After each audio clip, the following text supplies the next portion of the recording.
તાપી જિલ્લામાં મંગળવારે સવારથી જ નોંધાયેલા ભારે વરસાદ અને આગામી સમયની હવામાન વિભાગની આગાહીને ધ્યાનમાં રાખીને જિલ્લા કલેક્ટર શ્રી દેવ ચૌધરીએ મોડી સાંજે જિલ્લા આપત્તિ વ્યવસ્થાપન કેન્દ્રની રૂબરૂ મુલાકાત લીધી હતી। કલેક્ટરે વાલોડ, ધોલવડ અને વ્યારા સહિતના ભારે વરસાદના અસરગ્રસ્ત તમામ તાલુકાઓની પડેની સ્થિતિ અને નદી નાળાઓની જળ સપાટી તેમજ નીચાણવાળા વિસ્તારોની પરિસ્થિતિ અંગે કંટ્રોલ રૂમના કામગીરીની સમીક્ષા કરી હતી। આ તકે ડિઝાસ્ટર મામલતદાર આનંદકુમાર અને DPO Karanbhai ગામિતે disaster control room થયેલી કામગીરીનું કલેક્ટર અને સમક્ષ વિગતવાર જાણકારી પ્રાપ્ત કરી હતી। આ મુલાકાત દરમિયાન કલેક્ટરે આપત્તિ વ્યવસ્થાપન કેન્દ્રના કર્મચારીઓ અધિકારીઓને 24 કલાક રાઉન્ડ ધ ક્લોક સતત સજ્જ રહેવા આદેશ આપ્યા હતા।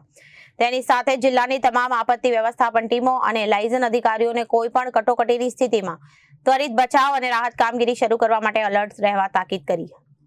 આ મુલાકાત વેળાએ જિલ્લા વિકાસ અધિકારી રામનિવાસ બોગાલિયા અને જિલ્લા પોલીસ વડા જે દેસાઈ પણ ઉપસ્થિત રહ્યા હતા। Reporter Ashish Kavit, Janadesh news, Tapi.